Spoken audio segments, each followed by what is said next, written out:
Bien, Humberto, gracias. Efectivamente ya nos encontramos con el entrevistado de esta mañana, Eduardo Pereira, director nacional de Empleo del Ministerio de Trabajo y Seguridad Social.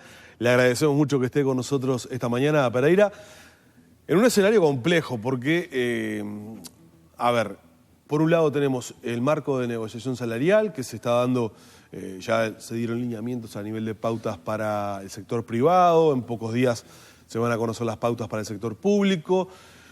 El desempleo que está un poquito subiendo, los últimos registros lo sitúan un poquito por encima del 8%, que estamos acostumbrados o estuvimos acostumbrados en las mediciones de los meses y años anteriores a que estaba por debajo de ese número, y en una situación de sectores con dificultades, con una región en problemas además.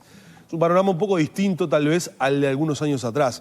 Le agradecemos que esté con nosotros esta mañana y lo primero que yo le quiero preguntar es si desde la Dirección Nacional de Empleo se está trabajando o se está enfocando de una manera distinta en cuanto, por ejemplo, a capacitación de trabajadores, porque hasta hace un tiempo atrás, evidentemente, había una alta demanda, por ejemplo, por personal capacitado o por determinados nichos de mercado. No era fácil conseguir mano de obra capacitada.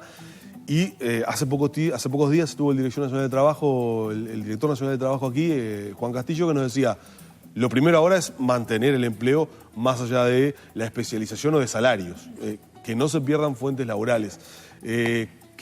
¿Cómo están trabajando para encarar esta situación? Bueno, obviamente que la situación es más compleja que lo que se venía viviendo en el país en los últimos años, sin dejar de tener en cuenta que seguimos en un contexto en el cual las previsiones son de mantenimiento de un crecimiento a un ritmo importante que está por encima del crecimiento que se está dando en la región. Quiere decir que Uruguay, con relación a la región, está en mejores condiciones.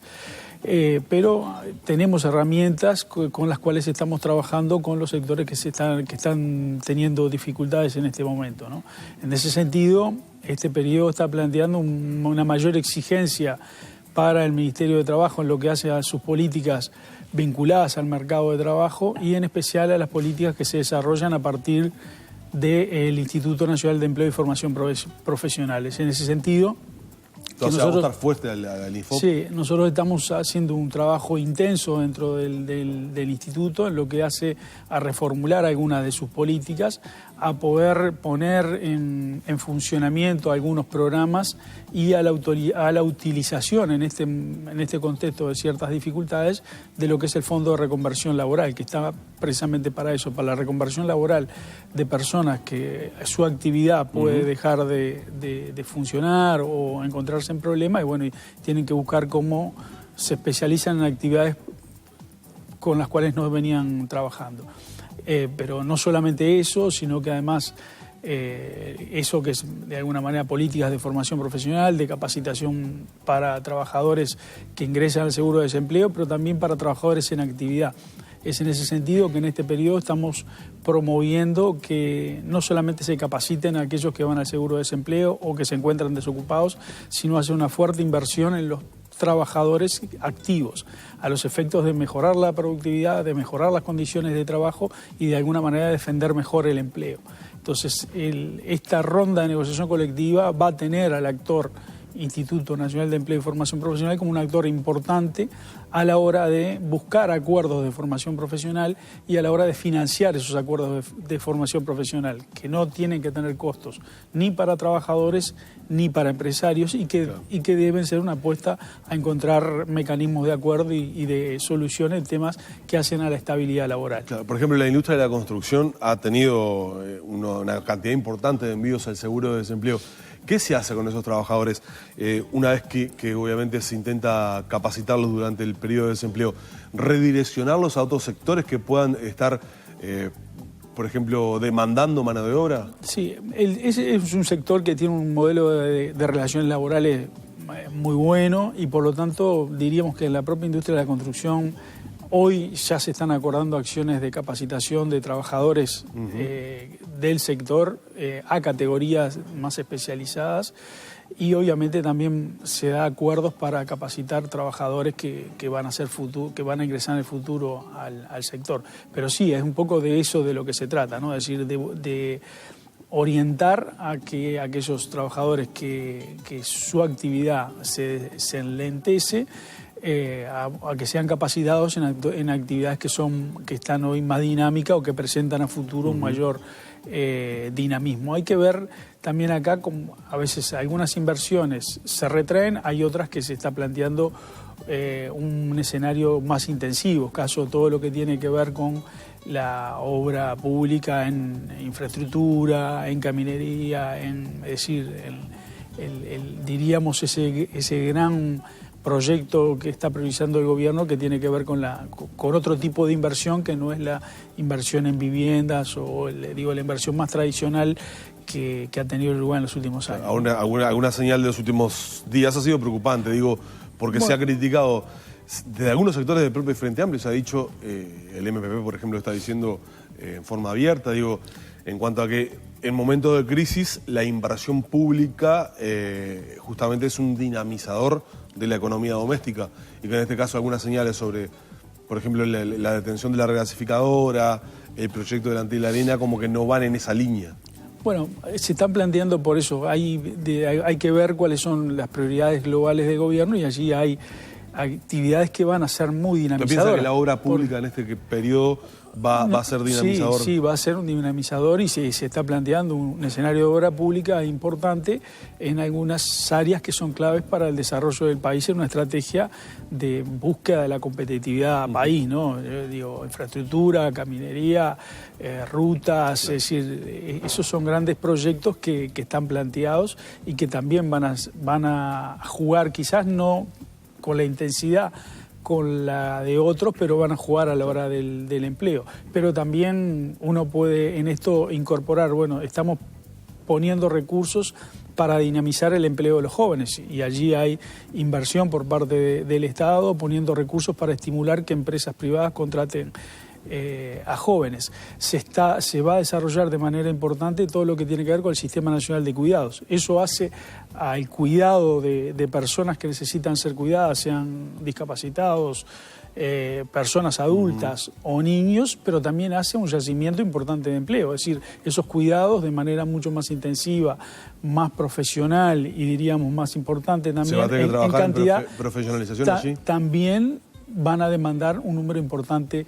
de personas. Se está planteando y estamos trabajando de manera intensa con el Ministerio de Turismo para, de alguna manera encontrar un gran acuerdo que lleve a la mejora de la calidad de los servicios que se prestan, a la mejora de la formación de los recursos humanos abocados al sector, a la certificación de las competencias que tienen que tener las personas que trabajan en este tema. Es decir, el contexto no es complejo, pero no es sencillo, pero se están buscando alternativas y se está trabajando. Pereira, el lunes pasado el Poder Ejecutivo, a través del ministro Murro, el ministro Astori, dieron a conocer los lineamientos, lo que antes llamábamos pautas, en la previa a la ronda de negociación salarial para el sector privado. Se anunció que en unas semanas también se hará lo propio con el sector público. Y habrá escuchado ustedes, desde, por ejemplo, el PIT-CNT, surgieron críticas fuertes respecto a que, en cierto sentido, se trataba de una desindexación encubierta de los salarios y que allí había un riesgo serio de la pérdida del salario real. ¿Cómo tomó las críticas como director del Ministerio? ¿Cómo tomó esas críticas? Es razonable, es parte de lo que es un contexto de negociación colectiva y de libertad, obviamente, de expresión. Después los puntos de vista en la negociación se tendrán que ir ajustando y se tendrá que ir encontrando un canal de entendimiento y de salida, que creo que es lo que todos los sectores, gobierno, empresarios y trabajadores, queremos en un contexto de dificultad, ¿no? Lo peor que nos puede pasar ahora es no entendernos cuando tenemos que cerrar fila para defender lo logrado en materia de salarios, para defender lo logrado en materia de empleo y para lograr una sostenibilidad, ¿no? Es decir, yo creo que de lo que se ha construido en el Uruguay de los últimos años, que es un Uruguay que ha mejorado en materia de empleo, que ha mejorado en materia de salarios, que ha mejorado en condiciones de vida, no lo podemos rifar. Y esa es un poco la preocupación que todos tenemos, y creo que más allá de esos tironeos que son parte de la negociación colectiva, los que estamos desde hace muchos años en esto sabemos que Es parte de la regla. Del lado del mostrador, nadie de entrada dice, bueno, esto estoy de acuerdo con esto. Tampoco las pautas podrían ser mejores, pero son de alguna manera las que se entienden que son las mejores para atravesar este contexto que, reitero, como en el 2008, esto no es la primera vez que nos pasa, estamos atravesando un contexto de dificultades a nivel de la región y a nivel del mundo, y tenemos que encontrar las mejores políticas para salir de este momento y poder de alguna manera garantizar que nadie pierde, ¿no? Desde su experiencia de la vereda sindical y ahora desde el trabajo en el ministerio, ¿espera un escenario de mayor conflictividad y eventualmente de un incremento de la tasa de desempleo por el escenario que tenemos? Bueno, se están tomando medidas para que el desempleo esté en lo razonable. Nosotros hoy estamos en lo que es históricamente el desempleo estructural.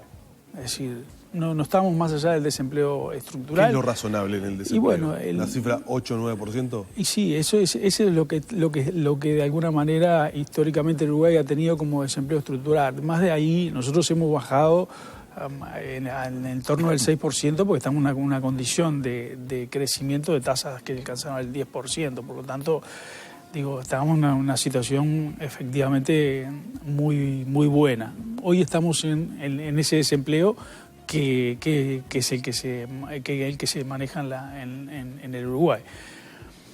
Y el escenario inmediato para el semestre y el próximo, eventualmente el primer semestre del año que viene, con la actual coyuntura y las previsiones que hacen ustedes, ¿es que suba un punto y algo? Es que va a andar en el entorno del 9, entre el 8 y el 9%, y aspiramos a que se mantenga ahí, que es menor al dígito, que fue el objetivo que históricamente se planteó el Frente Amplio, y logró mucho más que eso, y hoy está en un desempleo, reitero, en el desempleo estructural. Es decir, nos preocupa porque queremos bajar al máximo, como veníamos en el entorno del 6%, pero bueno, esto es manejable, y por eso se están aplicando políticas del mercado de trabajo a los efectos de que el mismo no suba y que podamos de alguna manera cumplir con este objetivo, ¿no? No quiero cerrar la entrevista sin preguntarle un tema que surgió en las últimas horas. Se han radicado unas 25 denuncias de acoso sexual laboral en la Secretaría, y de hecho, usted lo mencionaba hace pocas horas, esto se va a incluir dentro de lo que es la próxima ronda de negociación salarial. Y me surge la pregunta de qué manera se va a poder mezclar esto en el marco de la discusión.